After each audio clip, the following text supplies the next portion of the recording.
अंग्रेजी ग्रामर में ना बहुत सारे नियम होते हैं, पर कुछ वर्ब्स ऐसे भी हैं जो कह सकते हैं कि थोड़े बागी हैं।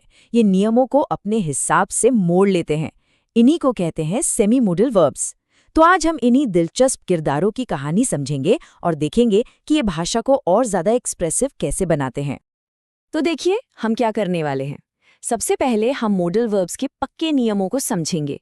फिर एक एक करके इन 4 सेमी मॉडल से मिलेंगे, नीड, डेयर, यूज्ड टू और ऑट टू, और जानेंगे कि ये कब, कहाँ और कैसे अपना रूप बदलते हैं। चलिए सबसे पहले अपनी बुनियाद पक्की करते हैं। भाई, इन नियम तोड़ने वालों को समझना है तो पहले ये तो जानना होगा कि नियम है क्या। मतलब एक स्टैंडर्ड मॉडल वर्ब आखिर होता क्या है और काम कैसे करता है। तो मॉडल वर्ब को आप एक तरह का हेल्पर समझ सकते हैं। ये वाक्य के मेन वर्ब यानी मुख्य क्रिया की मदद करते हैं उसे एक खास मतलब देने के लिए। ये सिर्फ ये नहीं बताते कि क्या हो रहा है, बल्कि ये बताते हैं कि वो किस अंदाज में हो रहा है।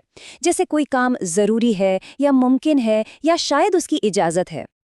अब देखिए मॉडल वर्ब्स की सबसे बड़ी पहचान क्या है, इनकी जिद। इन्हें इस बात से कोई फर्क नहीं पड़ता कि काम कौन कर रहा है, एक इंसान या कई, मैं या वो। इनका रूप हमेशा हमेशा एक जैसा रहता है और यही बात इन्हें बाकी क्रियाओं से बिल्कुल अलग बनाती है। ये उदाहरण इस बात को एकदम साफ कर देता है। देखिए, ही के साथ प्ले तो प्लेज बन जाता है ना? लेकिन कैन हमेशा कैन ही रहता है। कैन्स जैसा कोई शब्द होता ही नहीं है। यही वो पक्का नियम है जिसे हमारे सेमी मॉडल्स तोड़ने वाले हैं। और ये आ गया हमारा पहला बागी, नीड। ये बिल्कुल एक गिरगिट की तरह है जो जरूरत पड़ने पर अपना रंग बदल लेता है। कभी ये एक वफादार हेल्पर यानी मॉडल वर्ब की तरह काम करता है, तो कभी खुद ही हीरो यानी मेन वर्ब बन जाता है। तो सवाल ये है कि हम इसके दोहरे रूप को पहचानेंगे कैसे। इसका राज छिपा है वाक्य की बनावट में और इस बात में कि नीड अकेले आया है या किसी हेल्पर जैसे डू या डज के साथ। यहाँ फर्क बिल्कुल साफ है। देखिए, बाईं तरफ मॉडल नीड के साथ एस नहीं लगता और सवाल पूछने के लिए डू डज की भी जरूरत नहीं है, सीधा नीड आए। ये तरीका थोड़ा फॉर्मल है। और दाईं तरफ मेन वर्ब नीड आम क्रियाओं की तरह बर्ताव करता है, ही नीड्स और डज ही नीड। ये वाला रूप आजकल ज्यादा आम है। मॉडल नीड का इस्तेमाल अक्सर तब होता है जब किसी काम की जरूरत न होने पर जोर देना हो। यू नीडंट वरी का मतलब सिर्फ ये नहीं कि चिंता मत करो, बल्कि इसका मतलब है कि चिंता करने का कोई कारण ही नहीं है। ये बिल्कुल अनावश्यक है। अच्छा, नीड की तरह ही डेयर भी एक ऐसा वर्ब है जो दोहरी जिंदगी जीता है। ये हिम्मत या चुनौती की भावना दिखाता है और ये भी सिचुएशन के हिसाब से तय करता है कि कब इसे मॉडल की तरह पेश आना है और कब एक मुख्य क्रिया की तरह। यहाँ पर सबसे बड़ा सुराग है टू का इस्तेमाल। जब डेयर मॉडल होता है तो उसके बाद सीधे एक्शन वर्ब आता है, ही डेयर नॉट से। लेकिन जब डेयर मेन वर्ब होता है तो उसके बाद अक्सर टू आता है, he does not dare to oppose. Model वाला रूप डेयर ही आजकल बहुत कम सुनने को मिलता है, थोड़ा नाटकीय सा लगता है। तो हमने नीड और डेयर को देखा जो अपनी भूमिका बदलते रहते हैं। अब मिलते हैं एक अलग तरह के सेमी मॉडल से। यूज्ड टू की भूमिका एकदम तय है। ये हमें सीधे अतीत की गलियों में ले जाता है, उन आदतों या सच्चाइयों को बताने के लिए जो अब मौजूद नहीं हैं। इसका काम बिल्कुल साफ है, अतीत और वर्तमान के बीच एक पुल बनाना और फिर उसे तोड़ देना। I used to live in Delhi. ये साफ बताता है कि मैं पहले दिल्ली में रहता था, पर अब नहीं।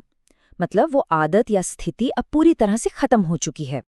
इसके तीनों रूपों पर ध्यान देना बहुत जरूरी है। सकारात्मक वाक्य में तो ठीक है, यूज्ड टू का इस्तेमाल होता है, लेकिन जैसे ही वाक्य नेगेटिव या सवाल वाला बनता है, एक हेल्पर डिड सीन में आ जाता है और यहीं पर अक्सर लोग एक छोटी सी गलती कर बैठते हैं। और यही है वो सबसे जरूरी नियम, क्योंकि डिड अपने आप में पास्ट टेंस है, वो भूतकाल का सारा बोझ खुद उठा लेता है। इसलिए यूज टू से डी हटकर वो यूज टू बन जाता है। याद रखिए, डिड ही यूज टू गलत है, सही है डिड ही यूज टू। चलिए अब हमारे आखिरी सेमी मॉडल से मिलते हैं। ये है ऑट टू। ये शुड का काफी करीबी रिश्तेदार है, लेकिन उससे ज्यादा संजीदा है। इसकी सबसे अनोखी बात पता है क्या है? इसका साथी टू। ऑट कभी भी टू के बिना नहीं आता। ये दोनों हमेशा साथ रहते हैं, पक्के दोस्त। जैसा कि ये उदाहरण दिखाते हैं, ought to का इस्तेमाल मजबूत सलाह या नैतिक जिम्मेदारी के लिए होता है। You should help your friends एक अच्छी सलाह है, लेकिन जब कोई कहता है You ought to help your friends, तो इसका मतलब है कि ये आपका कर्तव्य है, एक नैतिक जिम्मेदारी है। इस बात में वजन ज्यादा है। और जब हम अतीत में की गई किसी गलती या अधूरे कर्तव्य पर अफसोस जताते हैं, तो ought to have का इस्तेमाल होता है। ये उस काम की बात करता है जो होना चाहिए था, जो सही होता, लेकिन हुआ नहीं। ये उदाहरण उस अधूरेपन की भावना को एकदम सटीक रूप से पकड़ता है। मतलब उसे बुलाना ही सही था, यह उसकी जिम्मेदारी थी, पर उसने ये काम नहीं किया। यहाँ एक चूक या गलती का गहरा एहसास है। तो चलिए, इन बागी लेकिन दिलचस्प सेमी मॉडल वर्ब्स के बारे में जो कुछ भी हमने सीखा है, उसे फटाफट दोहरा लेते हैं। इन छोटी छोटी बारीकियों को समझना ही अंग्रेजी पर बेहतर पकड़ बनाने की कुंजी है। ये कुछ जरूरी नियम हैं जो इन क्रियाओं के सही इस्तेमाल में मदद करेंगे।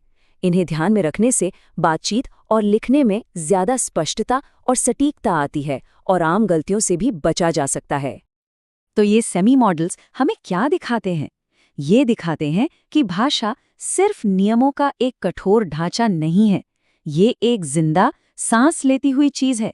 और ये अपवाद ही तो भाषा को उसका चरित्र और लचीलापन देते हैं, और ये साबित करते हैं कि भाषा हमेशा विकसित होती रहती है।